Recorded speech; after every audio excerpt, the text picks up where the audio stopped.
My mom wants us to split if you can't give her a grandchild. Alright, sure, but I'm pregnant though. Huh? I'm Anna, a housewife in her 30s. I live with my husband, a salaried employee. I met my husband when I was working at a food-related company. I fell for his occasional charming smile during our many business discussions, so I asked him out myself. When I asked him out, he said, "Sorry, I'm happy, but I have a girlfriend," and rejected me. But 1 month later, he asked me out saying, "I broke up with her. Can we start dating?" Apparently, he became conscious of me since I confessed to him, and his girlfriend, sensing something odd about his behavior, asked, "Are you into someone else?" When he nodded, she suggested they break up and he agreed to end their relationship. I heard about it and felt guilty for ruining their relationship, but he told me, "It wouldn't have lasted anyway, don't worry," with a smile. I was saved by him, and after dating for 3 years, we got married. At that time, he told me, "I want to have children after we get married. Could you be a housewife to support me and our children?"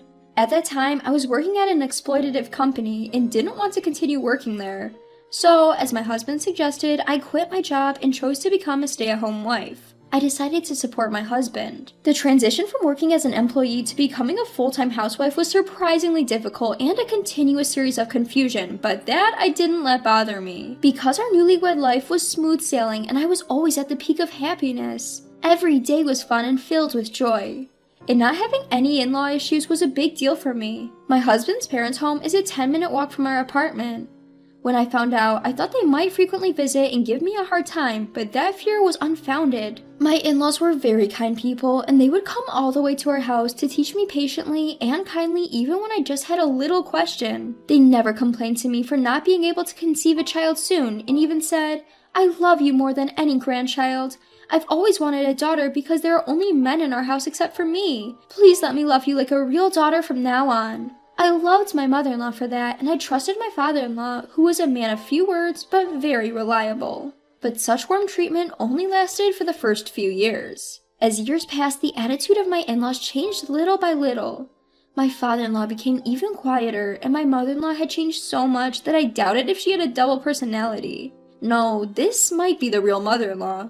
To give you an idea of how much she changed, would it be easy to understand if I said she went from plus 100 to minus 100? At this point, my mother-in-law had become rather tough on me. Because we live nearby, she frequently pops by our house, and when my husband isn't around, she nags at me. Over and over, she pressures me to have a child soon, saying, "I want to see my grandchild already, and that's your duty as a wife." Not too long ago, she was telling me that children are gifts from heaven, and that they come naturally when the time is right, so there's no need to rush. Moreover, my mother-in-law compares us to other families, saying, "I heard the family next door just had a baby, and the lady next door is pregnant too." This has added even more pressure on me. However, no matter how much my mother-in-law pushes me to have a child, it doesn't matter if my husband isn't on board. At the beginning of our marriage, my husband did say he wanted kids, but about a year after we got married, he seemed to lose interest altogether. Even when I tried to initiate, he would turn me away saying, "I'm tired, let's do it some other day," or "You're bothering me, I'm trying to play my game." Even when I explain this to my mother-in-law, she doesn't seem to understand or empathize, and she continues to pressure me about having a child, causing my stress level to build up day by day. Feeling overwhelmed by my mother-in-law's constant nagging, I confided in my husband about how hard it's been getting pressure to have kids. Then, my husband, although a bit begrudgingly, said, "I don't see the need to rush, but I agreed to make more effort to have a child together." So we both put in the effort, but no matter how long we waited, I never became pregnant. Even throughout this time, my mother-in-law kept accusing me of not putting in enough effort, and even went as far as to spare my husband from any blame. I even started to suspect that the stress from my mother-in-law was affecting my ability to conceive. Unable to withstand the pressure from my mother-in-law anymore, my husband and I finally decided to seek fertility treatments. Just when I thought I could finally breathe a sigh of relief, a new problem arose concerning my husband. Ever since we started fertility treatment, he's been acting cold towards me. He'd come home from work and immediately go into his room to play video games, often ignoring me when I try to talk to him. That alone would have been bearable, but things took a turn for the worse when he started getting angry about me for spending a little money on sewing materials, my hobby. On stressful days from work, he'd take out his frustration out on me. Whenever I tried to argue back, he'd quickly lose his temper and lash out at me, repeating over and over again, "Who do you think is providing for you? You're just a freeloader." and continued to behave selfishly. Even when I remind him that I only quit my job because you wanted me to, he doesn't seem to listen. One day, amidst all the ongoing chaos, my husband, who should have been off to work, was at home playing video games. When I asked, "Aren't you going to work?" he responded, "I quit." Apparently, my husband quit his job without even discussing it with me. Shocked, I asked him why he quit, then he snapped, saying, "Get out of my business," and got angry. Frustrated by his uncooperative attitude, I couldn't help but accept the fact that what's done was done. I wasn't panicking about our finances, as I thought we could live off of unemployment benefits and our savings. However, it became stressful when I noticed that my husband wasn't interested in finding another job. With his job gone, my husband started staying home all day. I wished he would go out more, but his hobby was gaming. Aside from the occasional trip to the nearby convenience store for cigarettes, he was all day at home playing his video games. Compared to when he was employed, the time we spent together dramatically increased. If this was back in the days when we had first started dating, I might have perceived this as a good thing, having more time for intimacy, but not anymore. The amount of time spent together with my husband, who, like my mother-in-law, went from being a plus 100 to a minus 100, only meant more marital disputes. Gradually, we realized that even just talking to each other was becoming stressful, leading to less and less conversation. I began to wonder, what's the point of continuing this marriage? I started feeling the limits of our current lifestyle and started thinking about ways to break free from it. One day, fed up with my husband wasting his time gaming at home, I finally lost my patience and snapped, "You're not a child, stop playing games all the time, find a job already." In response, my husband said, "Speaking of which, my mom told me to divorce you if you can't give her a grandchild." At that moment, I felt grateful to my mother-in-law. Who would have thought she'd assist me in this way? Ironically, I was pregnant at that time. I had confirmed it with a test earlier that day and was planning to break the news that night. But I guess it was right not to do so. This way, I could distance myself from both my mother-in-law and husband. I responded, "Alright, got it. Here's the divorce papers," and I pulled out the already filled divorce papers from my drawer and handed them to him. My husband, who was not expecting me to agree to a divorce, let alone pull out filled divorce papers, froze in surprise when he saw them and blurted, "What?" His usual condescending attitude was nowhere to be found. He was completely dumbfounded. While he seemed to want to say something, he was so convinced that he must follow his mom's advice that he signed the divorce papers without much hesitation. During all this, he kept glancing at me to gauge my reaction. After filling out the divorce papers, we agreed to meet later to discuss matters like asset division. However, we had barely any assets to worry about. My husband, in fact, was known for spending a lot on his hobbies. Apart from gaming at home, he seemed to have poured quite a bit of money into gaming arcades. He used to complain about my spending habits, but in reality, he was the one who was reckless with money. The concept of saving was alien to him. My husband, who hadn't saved a penny since his bachelor days, continued this habit after marriage. Consequently, we had accumulated no savings or assets during our marriage. Realizing that we had no property to divide, I thought that our discussions were over. However, my husband insisted that we weren't done yet and pointed out a certain bank book saying, "We still have our savings, right?" Indeed, that account had a substantial amount of savings, and my husband suggested that we divide it. But that savings account was not subject to property division. "This is the money I saved before we got married, so it doesn't count in the property division," I explained. My husband's face grew rapidly pale upon hearing this. Even so, he blurted out, "Oh right, this condo should be subject to property division, right? After all, I lived here too." With a cruel smile, I laid out the harsh truth. "Unfortunately, the condo is under my name, so you have no right to it. Besides, I've already put it up for sale, so you can't live here anymore. You should move out as soon as possible to avoid any inconvenience," I told him. I had been saving up for a larger home in the future, predicting that the condo would become too small. Before marrying my husband, I enjoyed saving money, and even as a salaried employee, I had managed to accumulate a significant amount of savings. With those savings, I had even bought this condo during my single years, so I did have some wealth to my name. With the funds from selling the condo, I could even build a decent house downtown. Of course, all those assets belonged to my pre-marriage life and were not subject to this property division. My husband seems unaware of this, though. He must have thought he would get half my assets, but how unfortunate for him. Upon learning that he wouldn't be part of the property division, my husband was in a state of shock. We continued to talk, but he couldn't shake off his daze. As there was nothing more to discuss, the conversation ended quickly.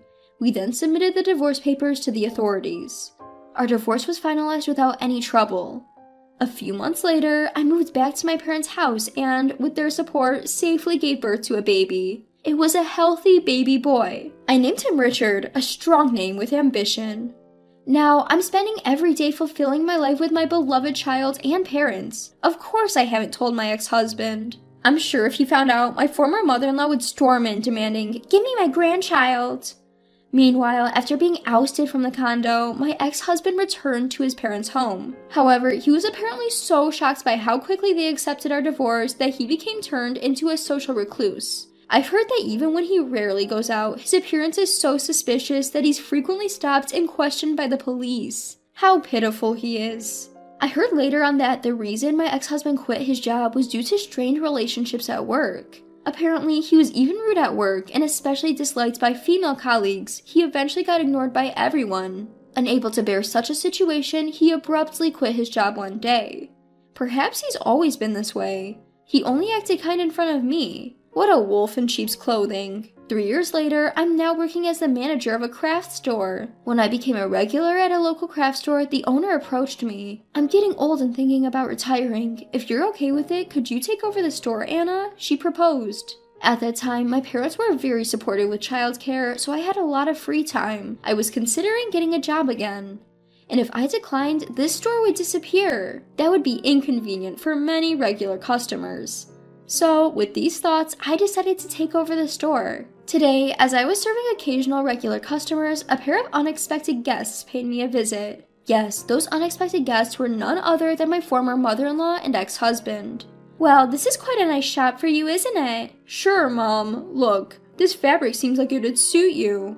Fed up with their transparent flattery, I asked, "So, what brings you here?" Then my former mother-in-law comes out with something unintelligible. "Give me my grandchild back." Apparently, she had somehow learned that I had given birth and was intending to make my child the heir to their family home. "When I brought up divorce, you were already pregnant. Why did you keep quiet? If I'd known, I wouldn't have divorced you." My ex-husband started accusing me. Obviously, I wanted the divorce. If you knew I was pregnant, you would have done anything to prevent the divorce. I shot back at my ex-husband and former mother-in-law. Then, my former mother-in-law starts talking nonsense again. "So, are you going to give me my grandchild back or not? I want to live with my grandchild as soon as possible. You've had your time with him. You've been with him for 3 years, now give him to me." Just as I was flabbergasted, my parents and my son Richard appeared and asked, "What's going on? Is there a problem?" It seems they had been alerted by a regular customer and came rushing over. Then, seeing Richard holding hands with my parents, my former mother-in-law exclaims, "Oh, how adorable! He looks just like my son when he was a child. Look, I'm your grandma." She tried to approach Richard.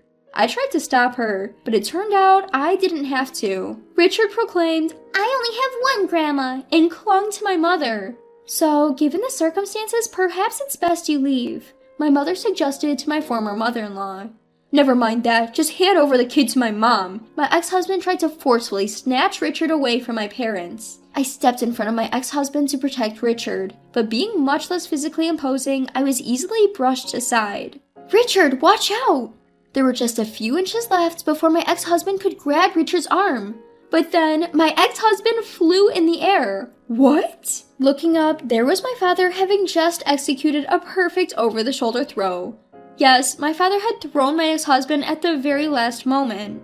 Turns out my father was a police officer and his judo skills were so good that he had competed in national championships in his student days. My ex-husband, who knew nothing of this, was unable to utter a word from the pain and could only look at my father with a pitiful expression. "Well then, if you plan on causing any more trouble for my children or grandchild, we may have to involve the authorities. What will it be?" My father asked, showing his police badge to my former mother-in-law. Seeing this, my former mother-in-law, her face pale, grabbed my ex-husband's hand and fled. Since then, I've had no idea what became of my former mother-in-law and ex-husband. Not that I want to know, of course. A few years later, inspired by my father, Richard started aiming to become a police officer himself. "When I grow up, I'm gonna be a cop too, and I'll protect you as well," he'd say, and is now focusing hard on his studies to become a police officer. Nowadays, he's practicing judo under my father's guidance, and I hear he's unmatched among his peers. As for me, I will continue watching over my beloved son as he grows.